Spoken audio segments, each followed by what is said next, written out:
Hello, everybody. This is Eddie V from Boss Rush Network. Welcome to Boss Rush Spotlight, our show that we talk to content creators and those in the industry. We highlight them and give them a chance to show you who they are and for you guys to get to know them. If you don't know their work or the things that they do, this is the show for you so you can go check them out and support them.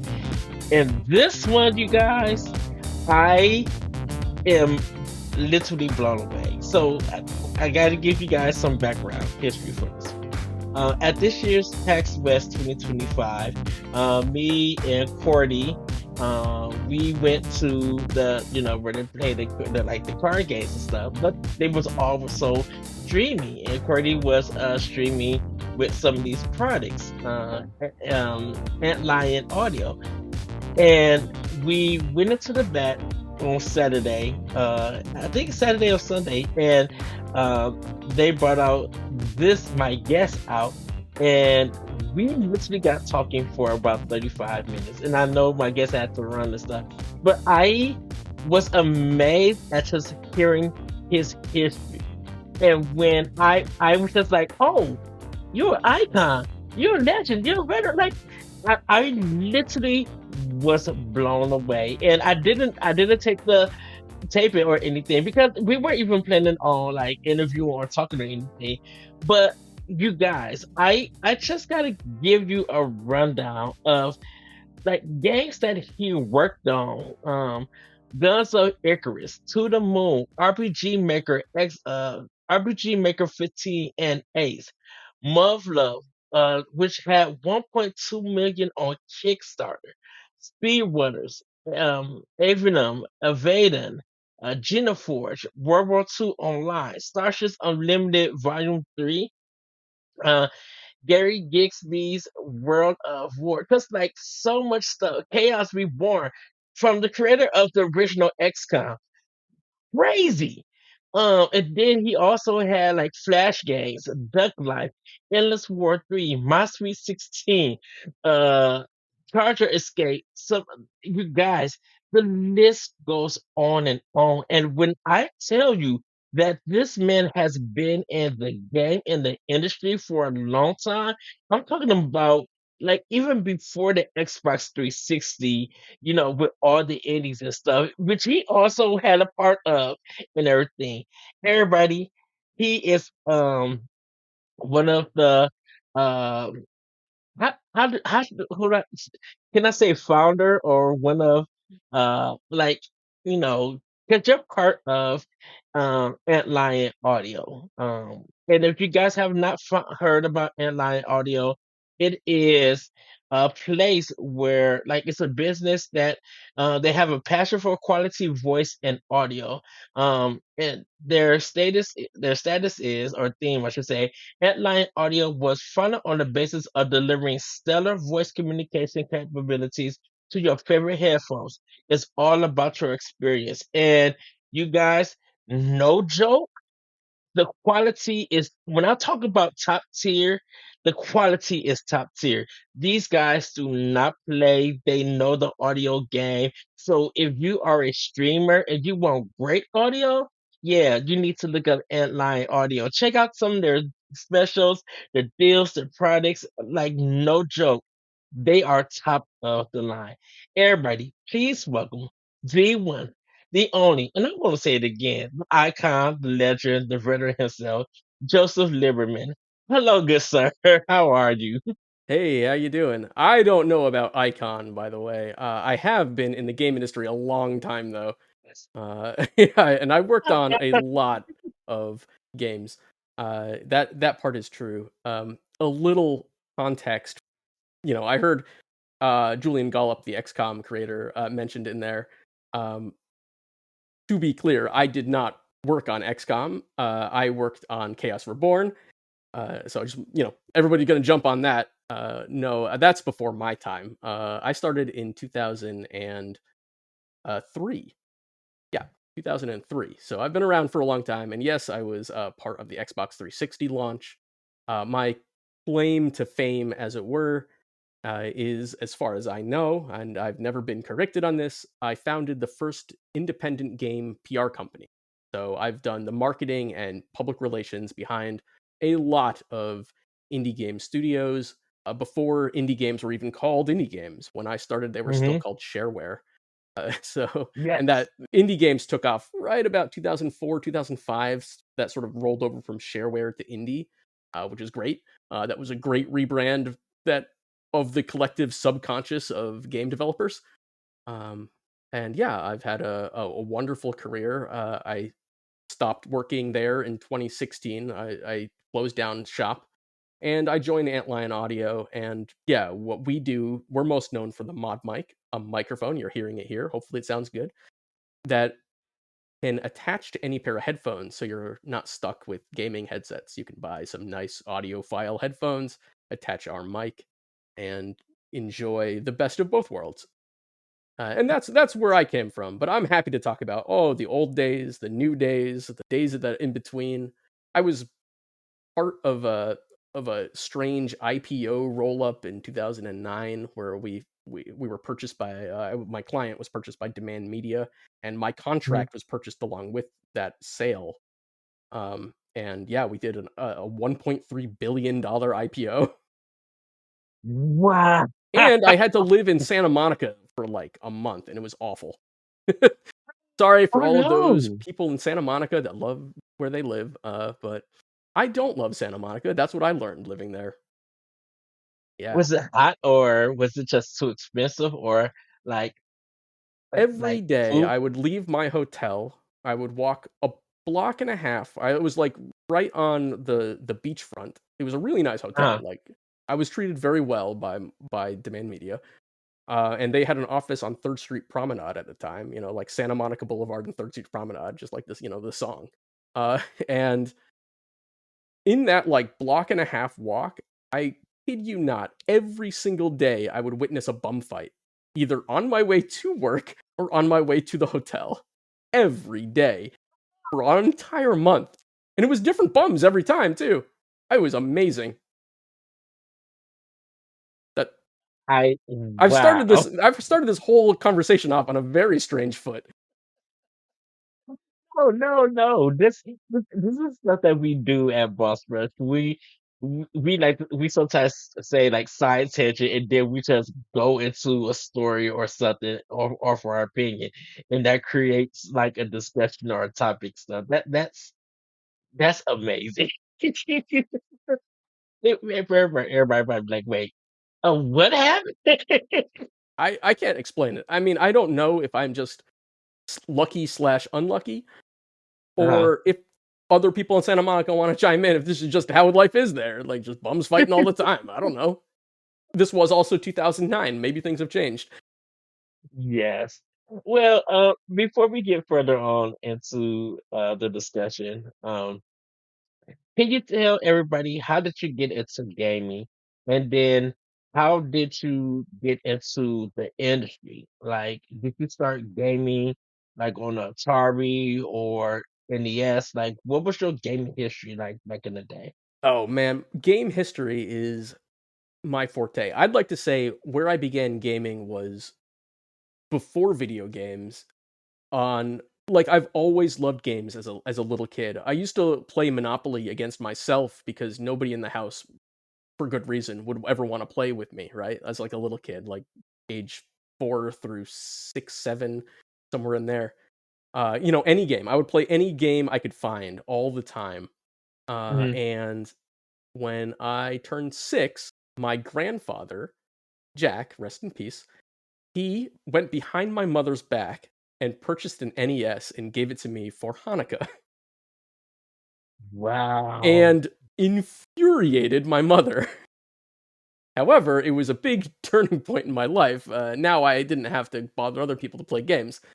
Whether going back to the NES days in the basement, you could find me sitting there playing, Tecmo Bowl and of course Mario Yes. Brothers and just an endless litany of NES games. What my best friend at the time, uh, his parents actually owned the video rental store, which is a great hookup as a little kid. Tell you that right Oh, now. oh, blessings. Y- That's yeah, the that's like the church of gaming in a sense. it was You can awesome. every day we'd hang out, we'd go to the store, we'd pick out one random game off the shelf, and we would play it. And by God, the NES has so many terrible games, but they have a lot of good games. But man, we played every game you can think of. I mean, I know that I have not played every NES game on the planet. I am not Mhm. that guy, but I have played a huge number of them as a kid, and I have fond memories of it. And that's where it starts. And then from there, I got a 386 PC, probably sometime in the middle school, and on that PC, we got it used. They didn't wipe the hard drive, and there was a copy of Civilization, the original, on it. And that was my first step Ooh. into PC gaming. And that like changed my whole life. Like there were so many things that you could do on an NES and as far as like action and sports, but strategy Mhm. was pretty few and far between, right? And Right. I love strategy games. That's why, like as a little kid, I was playing board games that were all strategy oriented, at least a little bit. Not super Mhm. complicated. Monopoly ain't gonna do much for those of you who love wargaming, but the idea of like a game on a computer suddenly changed everything. And then I got um I got a copy of Exile 2, a shareware game, which is my first shareware game that I'd get into. And to circle the whole life story back around, in one of the games you read off that list, Burnham, that was used to be called Exile. The company, Spiderweb Software, and owner Jeff Vogel, he reached out to me one day, and this is long after I'd established my PR company. He wanted me to work with him, and there I was suddenly working with the guy's games I grew up playing, and it was a Oh, fantastic wow. experience all the way through. And so that's like the through line, I think, of like my goal within the game industry was always to be a part of that ecosystem I grew up with. So yeah, I cut my teeth really early, and I'm a gamer across all platforms: PC, console, mobile. I'll play it all. It's weird because I like people at Boston know this that I of course I'm the retro person, but I like kind of started with the Atari 7200 and 2600 arcades, NES. My brother was the Sega kid, so he had the Master System, the Genesis. I played all of that. The first time I got out of the, because I used to be the Nintendo kid, and the first time that I got away from Nintendo was getting a TurboGrafx 16. Like that was my first one. And My neighbor had to get. what a console, boy! You know what? I love the TurboGrafx 16. Like it, because of the hue cards I was on it. Because the Sega Master System also used the cards. I'm like, oh, this is a throwback. I used to get like play bunk and all of this stuff, and I used to do a lot of console gaming. I didn't actually get into PC gaming until I purchased Roller Coaster Tycoon, Yeah, I and remember I RCT. yes, I Roller Coaster Tycoon was like my first one. Um, After that, I did Doom 3, but I couldn't see everything because Doom 3 was like dark. I didn't know the lighting. I'm like, this is not working.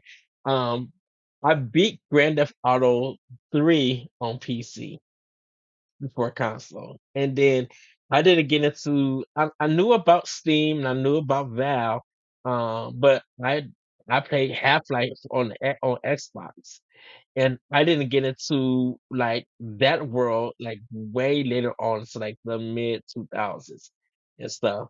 Um, That and seems crazy to me. and I know, but it was just like I was such a console and handheld gamer. Now, when I look at PC gaming, I get excited for people who play PC games and indie games there. I say if any game for PC for me is always going to be Roller Coaster Tycoon 3 for me, because even though making the sim part, making the parks and stuff is fun, I only just wanted to make roller coasters. That's all I wanted to do because I'm a big Six Flags person. I love roller coasters. There and was that's a all I did in Roller Coaster Tycoon 3 was make the roller coasters. Yeah, there was a game. This was like the goal of everybody in the computer lab at school. I think it was called Uh-huh. Coaster, uh, which is kind of like a predecessor to Roller Coaster Tycoon in terms of like all it was building a roller coaster. There was no like theme park management or anything like that. It was just build a coaster. And that's like the game Yeah. everybody at the school wanted to play. It was like the only game on those computers. I have no idea why it was there or how it got Uh-huh. there, but that's where it is. So yeah, yeah, I would say I'm a pretty diverse gamer. I certainly play more PC games than console these days, but that's because I do work at my computer and I got to take like 6 or 7 steps to go out to the living room to play console and that's just too far, man. That's too much effort. Well, me and Corey was talking about this. Or in fact, actually, me and my friend LaRon, who like is part of Boss Rush, we talked about there used to be such a battle with console and PC gamers to seeing who was better. Now it just feel like everything is like on the same playing level. Everything has like merged, and weird enough because it's like a new genre of gamers and stuff. It's because of like the Nintendo Switch, where I have a different uh, theory. Can I throw a theory in on what's changed? yes, It go ahead, go. it used to be that games were very platform specific, right? And Yeah. this every year that sort of the gaming ecosystem has existed, this has become less and less true. To the extent now that there are almost no games out there that are like no big games that are Mhm. platform specific, right? You want to play Super Mario Brothers, you couldn't do it on a PC, you couldn't do it on a Sega, right? You want to play Sonic, it's also true, right? Yeah. As that's like what fueled the console, right? It was about like who had the better games and whose console was better or whose platform, if it's a PC, let's call it a console for the sake of this argument, was better. Mhm. But now you want to play, I don't know, Elden Ring. You can play it on whatever you want. You can practically play it on your Yes. phone. Like Yes. there's no more barrier anymore. So it's no longer about who's got the best games. Now it's about I don't know which one looks the nicest in your living room, basically. Even like even to that point, people don't even care like on how nice a game looks. Because like when we was at PAX, we was talking about Flash games, and Alien Hominid came up, and it was just like people who look at Alien Hominid now. You look at their games, and people just love them and enjoy them.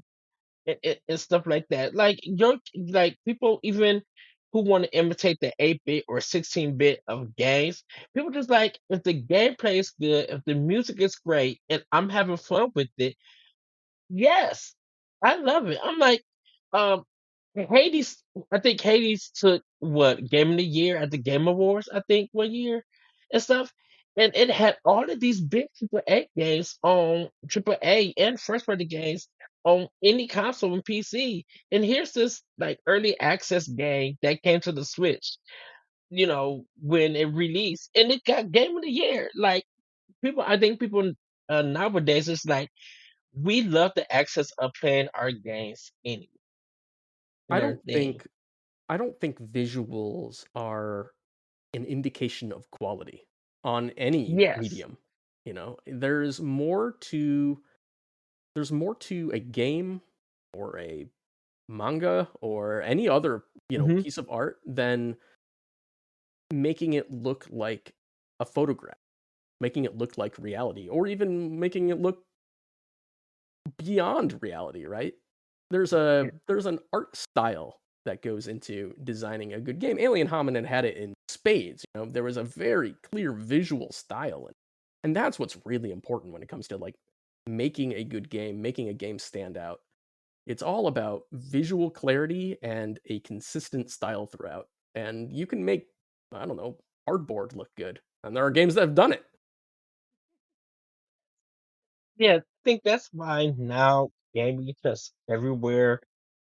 Like whatever platform you play on, like if that's the platform you prefer to play your games at. That's great.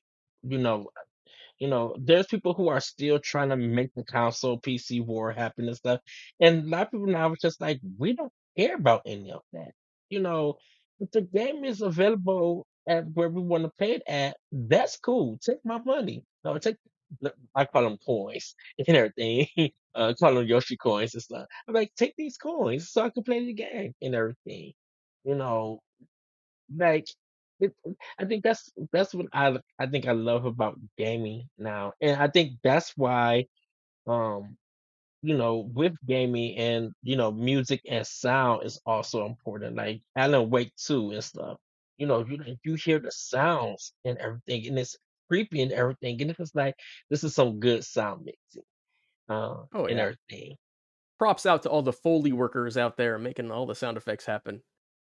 They're uh Yes, they're the yes, unsung yes. heroes of the art, you know. They Yes. don't get Well, nearly enough credit. Music, like video games, there's like a hierarchy of like who gets the credit. Oh, beautiful visuals. That's always like number one. Oh, it looks so good. uh, Number two is like music. Oh, the music sounds great. Sound effects. That's like way down the list. The I don't know writing why is because fantastic. You get that too. you wanna know why? It's because I think as gamers, we don't think about the sound team. You're We not think supposed about to, right? If it's working the way it is, you shouldn't notice it. It should be like but an you instinct. wanna know what I think you wanna include the sound team, because like even at PAX, I was talking to some of the developers there, and I was just like, I was talking about them about the music and like if they're gonna release the soundtrack.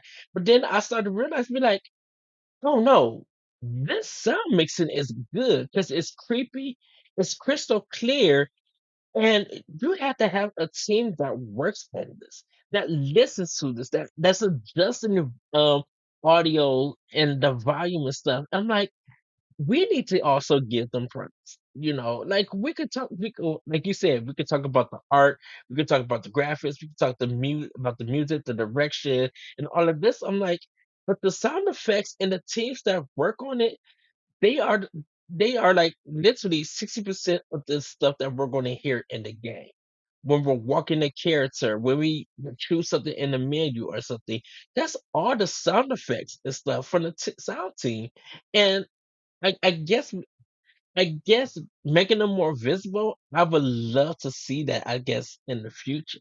I'll give a this is a backdoor tie-in to Antlion Audio, but the reason that we say you should wear nice headphones while gaming Hmm. is in video games, it's almost always something you hear first to alert you of danger, right? Yeah. It's almost always an audio cue, not a visual cue, not your graphics, not your controller vibrating. It is almost always something you hear first and then you feel or see. And the more clarity you can get on that, the more like immersion you can bring with your audio, the better Hmm. gaming experience you're going to have. And so yeah, props to all those people doing sound effect work. You are truly the secret weapon behind a lot of games, and that is absolutely the truth. Yeah. The game Hellblade by Microsoft.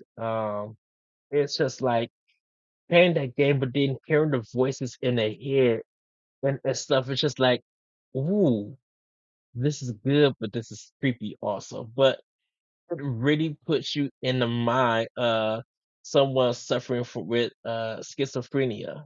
Uh, you know, and they do it so well.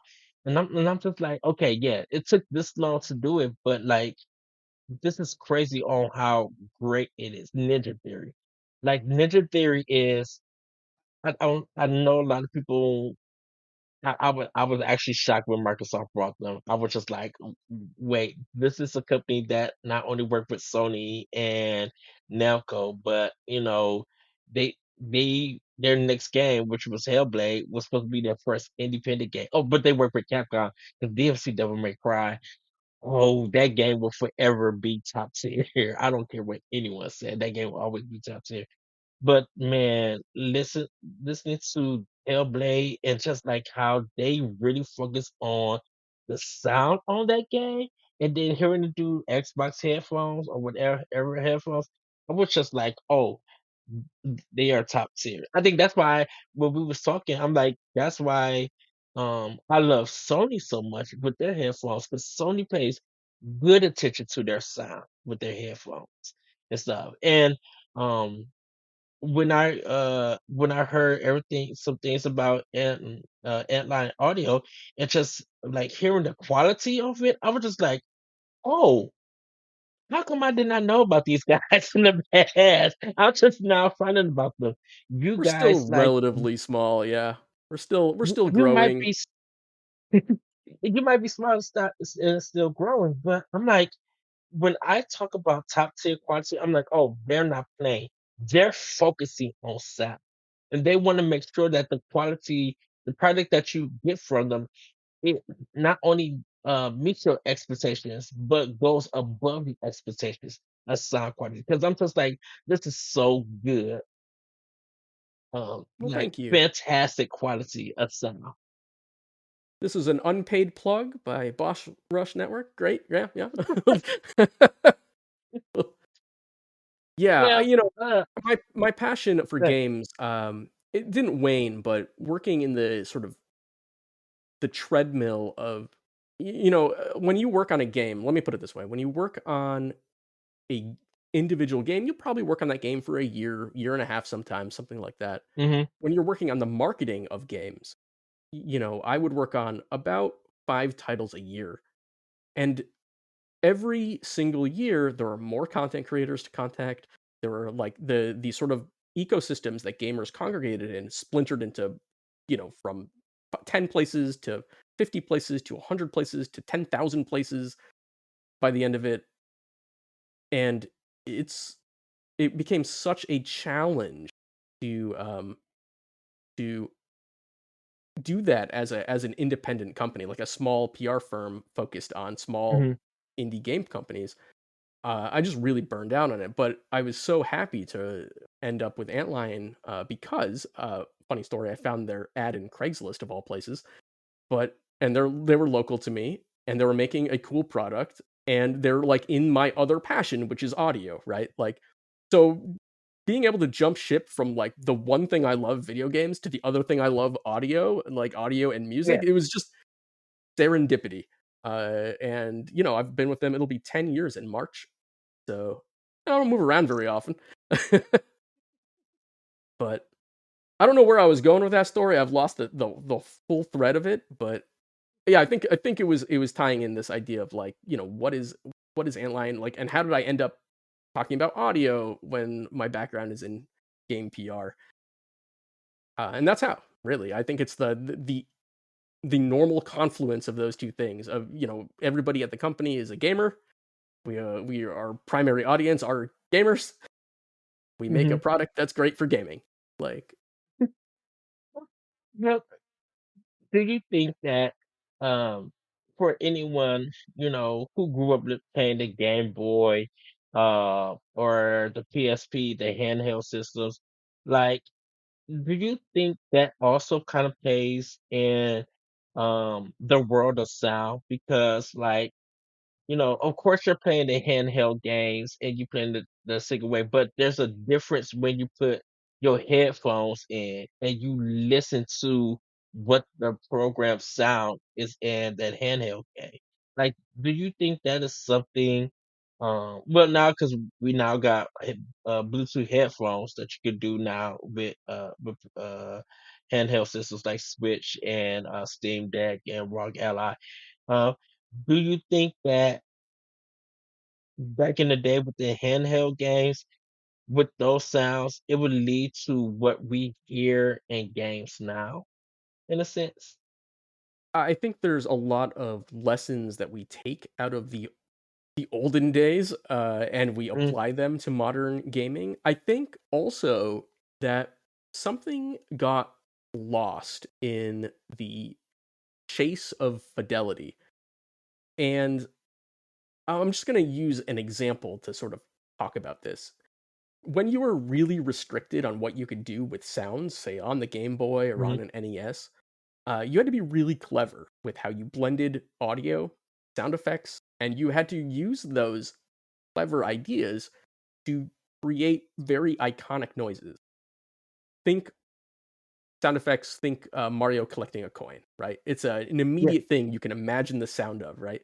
Very iconic.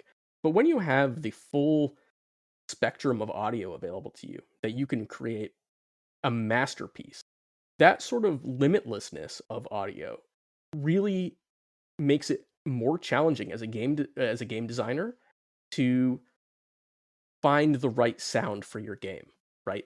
Because we are Mhm. not bound by that, we can make a lot more mistakes, and people do. I think a lot of games, it's not that they're bad games, and it's not that they have bad audio, it's that their audio doesn't iconify their product, right?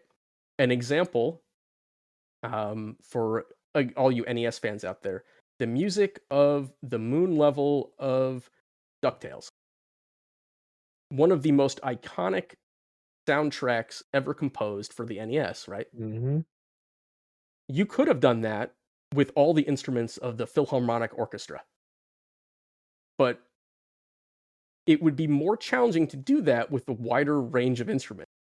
Because they were limited with what they could do, they used that to create the Mhm. best possible track they could, and something that is truly iconic sounding within its confines. And I think most modern games kind of create bland audio architecture. And I am not saying this is true of every game, and I am not saying that some games don't have excellent music and mid sound effects or vice versa. I'm just saying, like, I think we've lost a lot of that iconic sound on average across the industry, as a result of simply being able to do more, right? So it's an example of where more raises the possible ceiling, Mhm. but it also removes the the hook, right? The thing that makes it unique in both Yeah. sound and style. That's my take Yes. on it. I think that's really how it's impacted things. But a lot of those like sounds live on now, right?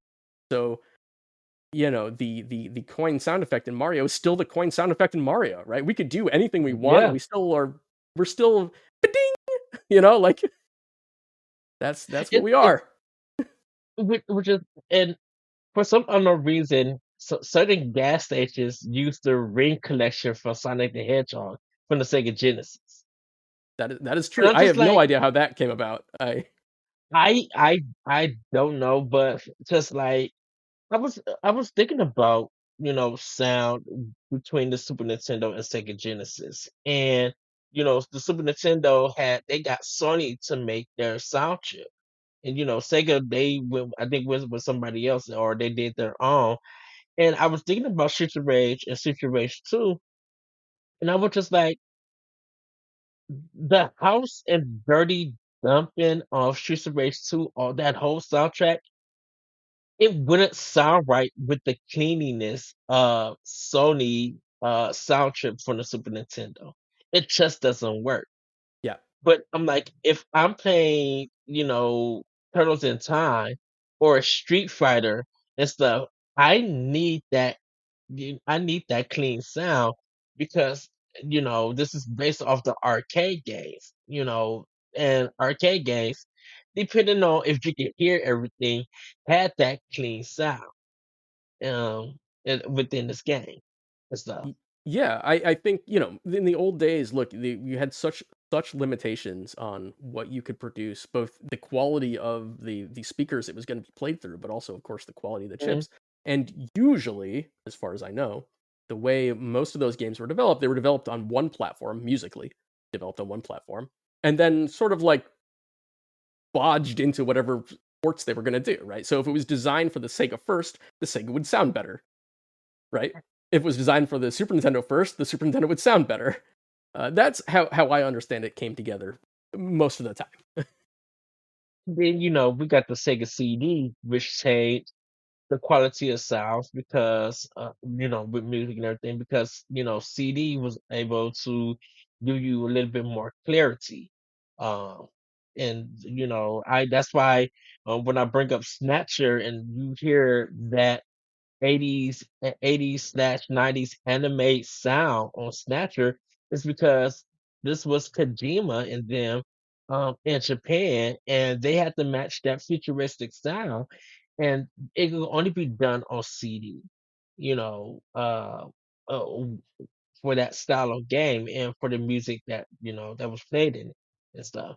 Oh, And it's like absolutely now, true. Yeah, that if I can jump in here, that oh yeah, go ahead. the that opening, that like move to CD format, 44 kilohertz audio is a is that pivotal watershed moment where you can make music on like traditional music and put them in games, right? Hmm. It's not Yes, long after what you're talking about, not super long after that we got, the first actual songs in games, like not made for the game, but like songs like Tony Hawk doesn't come that long after the Sega CD, right? right. Crazy Taxi, in the arcade, it can finally be ported over to, I think it was Dreamcast was the first one to get it, if I remember Yeah, correctly, where you could have real music, right? And played at the fidelity that you'd expect real music to hear, like to sound like, as opposed to, and this is another throwback for those who remember it, Rock and Roll Racing, Blizzard's very early game, I think second or third. The music in that, it varies based on the platform again, due to the limitations. But the SNES soundtrack in Rock and Roll Racing is at best a bad MIDI file, like. yes. Oh, I remember that one. Yeah. And, with CD gaming, like if there's any soundtrack anybody could remember, and I'm discounting the N64 on this question or this segment, um, Final Fantasy VII. Oh, Like sure. not only did that bring people to the CD format and help make the PlayStation what it was, it's Final Fantasy VII whole soundtrack is like almost on the same level as any music in any Mario game. You know, like from the beginning of the game to like even the ending. Sephiroth having his theme song and stuff. I think that's why you still have like Final Fantasy VII covers and concerts and stuff.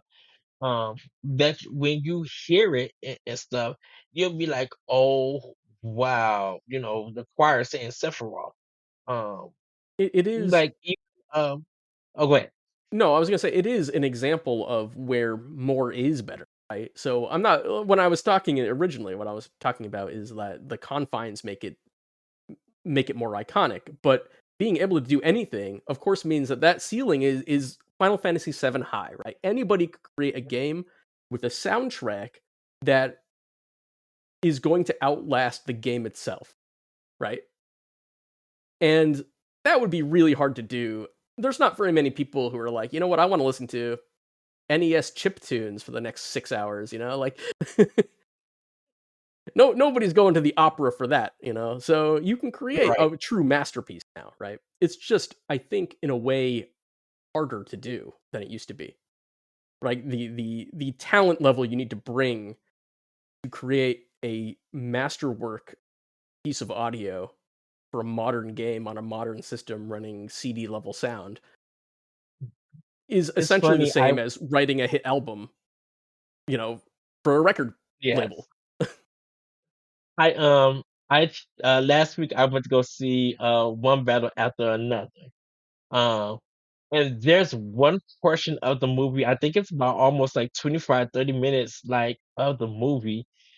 The music started sounding like Studio Ghibli meets Breath of the Wild. I'm like, this is very interesting because you got like this rock and you got this dark sound, but then you're hearing this like Breath of the Wild music, Studio Ghibli, like um, Yeah, wood lots of flutes and instruments and things. stuff. Yeah. Yes, wait a minute. When did the soundtrack change? And I'm just standing there like in awe, be like, oh yeah, you had to be a Breath of the Wild fan or something, because there's no way that this sound would be in a movie of this caliber, of this theme and the visuals and stuff. And it's just like, my goodness, I'm loving the soundtrack now. So it's like, yeah, All art, and music is definitely an art to me. All art is built on the art that came before it. We can't have Studio Ghibli without what it came before it, and we can't have this without Studio Ghibli, and who knows what is next, who will be inspired by the sounds they hear to create their next masterpiece. That's just the way it goes. So yeah, if you listen close, you can hear all kinds of strange influences in people's music, that places you don't expect. Just because you make metal albums doesn't mean you're not inspired by alpine yodeling. And if you listen close enough, you'll find it. it's weird because you just said like metal and like Doom on Xbox One, like that remake or whether I think it's a remake or a reimagine of Doom. That soundtrack goes hard. That's a metal soundtrack, and I'm like, I I bought the soundtrack. I want to know what I forgot the band who made it, but I was just like, oh, y'all was in the studio, like everybody said, y'all was in the studio cooking. I was just like, y'all was coming out hard. Y'all was not playing around. Be like, if you're gonna do all of this action and all of this craziness, we got to supply it with a hard rock soundtrack. And they sure enough did. They was not playing on Doom. I was just like, okay, Bethesda. All right now. I see y'all over there. See what y'all doing. Well, let's get into Antlion Audio. You mentioned that you started with them 10 years ago. But can you like give us an idea of, what is Antlion Audio? And, you know, how did you guys come about the idea of sound and audio for streamers or people who love games? Yeah, that's a great question. So, first, Antlion Audio, we make products that are designed to get more out of stuff you already own or maybe are looking to buy. So, as an example, our first product, our most famous product, is the Mod Mic. It is a microphone you can attach to any pair of headphones. So you can turn your favorite headphones into a gaming headset. And specifically, we made it for gaming. The inventor, the guy that made the original version, Jimmy, still with us, still the owner of the company. Um, he had a pair of Sennheisers, and his gaming headset. I won't say what brand it was. It broke, as they often do. And he's like, "Why can't I just use these Sennheisers to play Call of Duty? Why am I stuck with this uncomfortable, worse sounding?" So he just got to work. He just got to work making little prototypes. He has a electrical engineering degree, I believe. Uh, nope, maybe it's a mechanical engineering degree. I don't remember. He's got an engineering degree. He's also got a PhD, like a doctor PhD. He's like an optometrist, the one that does surgeries. It's not important. He's going to yell at me when he hears this. But Shout out to him. yeah, good for he's one of those guys that's got like too many degrees. Anyway, he got to making these things. He met the now CEO Elishaya, uh, playing tennis, and they got to work just as you would say, cooking. Literally in a spare bedroom in an apartment, they would pour molds and by hand. They would wire it, solder it by hand. They'd sell them on like Reddit, like literally anywhere they could, just to like see like Hmm. if people would like buy it. They were just kind of curious, like, is this even something people want? Fast forward about a year and a half later, 2014, demand was so high that we go to mass production in China, and that's where we've been sort of ever since. So we're all about sort of finding ways to get more out of the stuff you already love. Um, a few years back, we did a similar product for in-ear monitors. Those are the kind of earbuds that go deep in your ear canal, where you can attach a Hmm. mic to that, and now you can use that for gaming. So like a lot of our focus so far has been on microphone and microphone technology. We do plan to start to branch out to that in the coming years, but more on that in the coming years. We've got 3 projects I can't really talk about lined up for next year, but the one thing I can say is we are working very hard. Our biggest and most successful product was the Mod Mic Wireless. It is still to this day the only Bluetooth based wireless microphone that can deliver DVD quality sound, which is a 48 kilohertz audio, um, over a Bluetooth signal with only 32 milliseconds of latency. It came out many years ago, and it is in dire need of an update. And we know we'd planned on releasing it this year. We didn't make that deadline. As you alluded to at the beginning of the thing, we make really good products, and we're very particular about making sure that they have the quality that we want from them. Mhm. And our wireless 2 simply wasn't living up to our expectations. So we said, we are not a company that is, we don't have, we're not owned by Microsoft. We don't have outside investors breathing down our neck. We're an independent company, fully financed and owned by our staff. So when things don't work, we just say, all right, we'll wait until they work. We'll just keep working at it until we get it where we want it to be. Now that Mhm. upsets everybody at the company that we weren't able to make our 2025 deadline. Um, but at the end of the day, all that really matters is producing an awesome microphone. So that is coming next year. I'm very stoked about that, and that's all I can talk about. There are two other products that are probably going to launch. Uh, I would be very upset if they didn't at this point. They're also both a little bit late. So 2025 was supposed to be a very big year for us. Turned out to be a very slow year for us in terms of new product launches. But 2026 is now the big year for us, and I'm very confident we're going to see a lot of action coming from our side. So yeah, that's sort of how we began, just sort of like a grassroots. We're based in Portland, Oregon. If that gives you any idea, any of the listeners out there, we're a very Portland, Oregon company. Have a lot of roots in our community. We'll be at PDX LAN next month, our local LAN event. Just giving out prizes left and right. Lots of cool headphones to win, stuff like that. Yeah, that's who we are, though. That's what we do. Please, by all means, anybody listening, check us out, antlionaudio.com. Uh, jump in our Yeah. Discord. There's a link on our website to our Discord. You can see me there, Antlion Joe. This is also another like big facet of who we are as a company. Mhm. Um, our Discord, our support channel in our Discord. We have a private support email you can also contact, but our support Discord is a public Discord, right?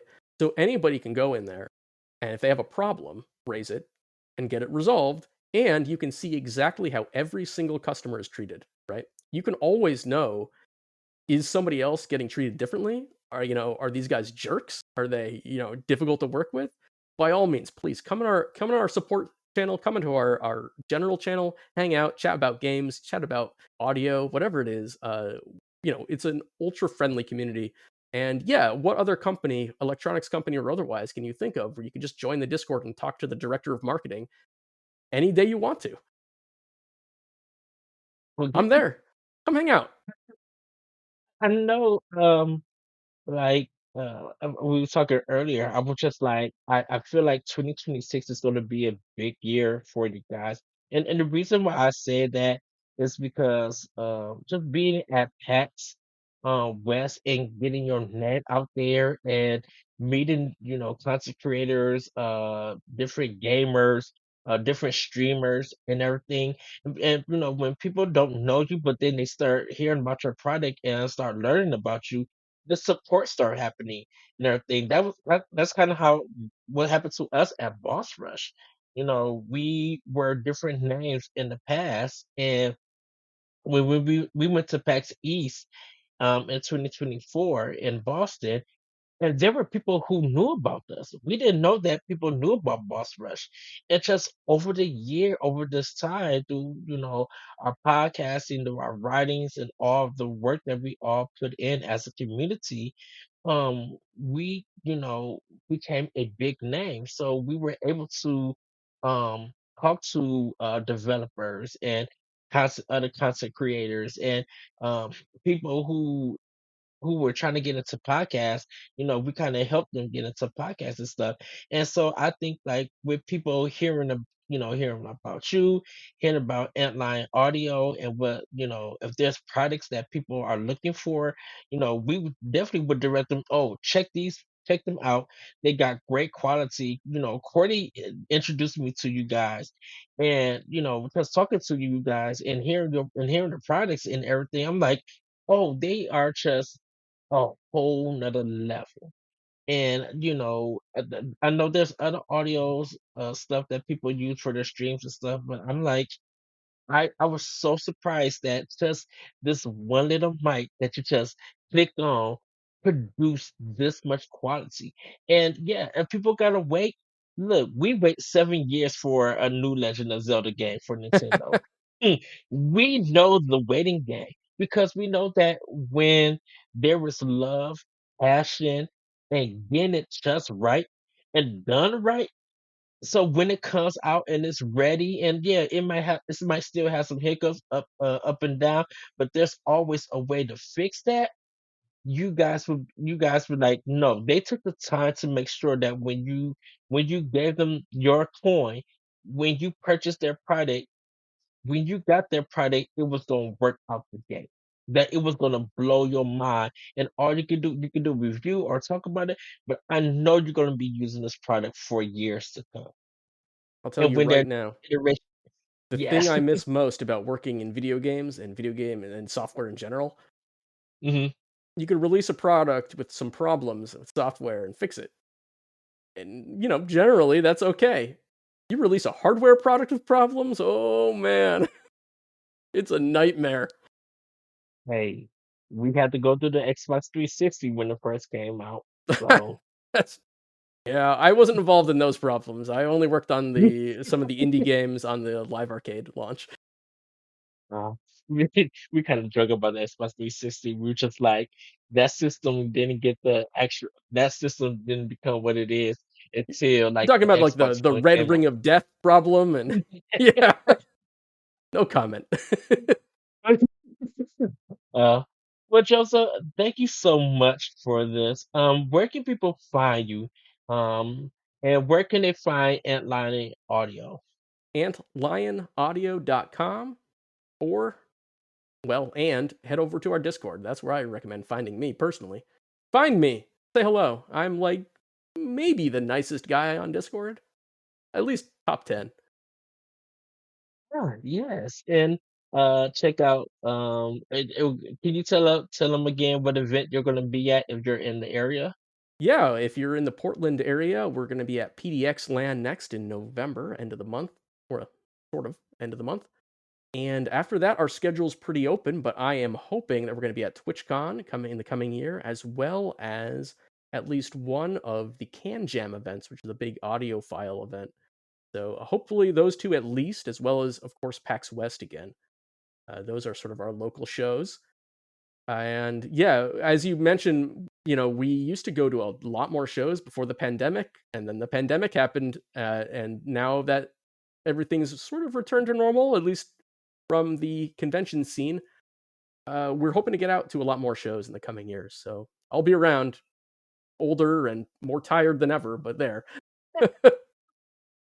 Well, look, like I was telling my friend, I was telling Corey, I was just like, I hope that this shut down and the airport stuff get all fixed because I'm just like in March, I'm trying to go to Boston and I'm not trying to have a mess of flight trying to get to Boston. Like I want to see my friends and then I want to get back into Seattle and visit my friends and see you guys there and just talk, hang out, and just like vibe and be like, y'all need to talk to him. Y'all have audio issues, talk to them. They'll help you with the audio issues, but they audio items, their products, get them. Sign up, get online, order some. Oh, So, thanks. well, thank you, Joseph. Everybody, this has been Eddie V from Boss Rush. This is our spotlight. You can check more of our content at bossrush.net, and you can check more of our video content at Boss Rush Media on YouTube. With that, everybody, have a great week. Have a great weekend. Thank you, Joseph, for this discussion, and we'll talk to you guys next time on Boss Rush Spotlight. Bye, everybody. Bye. If you want to see how you can become a Patreon producer, head on over to patreon.com/bossrushnetwork. The Patreon producers for this month are Adriel Munger, Austin Campbell, Celeste Roberts, Sana Deering, Francisco Santillan, Matthew Keel, and Christian S. Thanks for your continued support of the Boss Rush Network.